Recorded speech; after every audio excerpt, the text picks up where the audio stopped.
Good morning, dear students. In the last video, we read the hard words of chapter first. The name of chapter is Afternoon on a Hill. This is a poem. Let's start. चलो शुरू करें.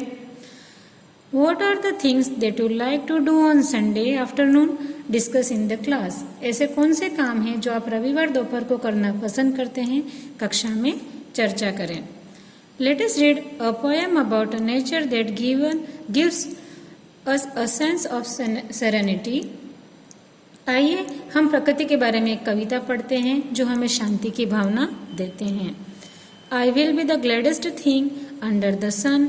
I will touch 100 flowers and not pick one. In the first stanza, the poet as a little girl feels like she will be the happiest person under the sun. She will touch 100 flowers and not pick one. Means मैं बहुत ही खुश हूँ या यहाँ सबसे खुशी की बात है कि मैं सूरज के नीचे हूँ. मैं 100 फूलों को छूऊंगा और एक को भी नहीं चुनूंगा. मीन्स नॉट पिक वन, एक भी फ्लावर को नहीं तोड़ूंगा. Second stanza, I will look at cliffs and clouds with quiet eyes. Watch the wind bow down the grass and the grass rise.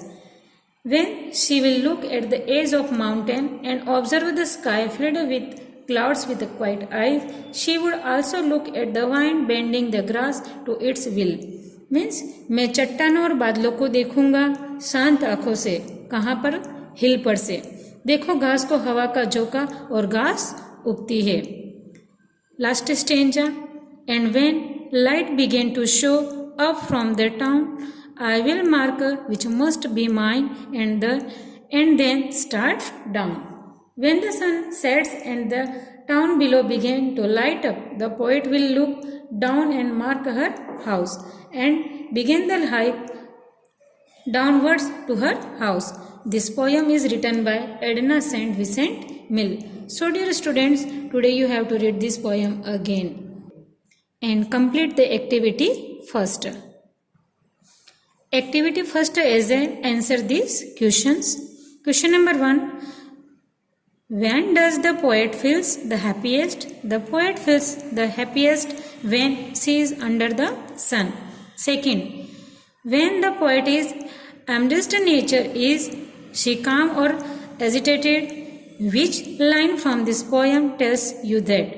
The poet is a calm amidst nature. The line from the poem which tell us that is, I will look at the cliffs and cloud with quiet eyes. Next,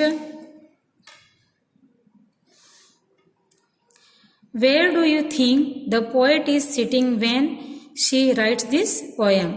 I think that the poet is sitting on a hill when she writes this poem. Question number 4. I will touch 100 flowers and not pick one. A. Where does the poet come across this flower? The poet comes across this flower on the hill. B. Do you think the poet is a genuine nature lover? Why do you think so?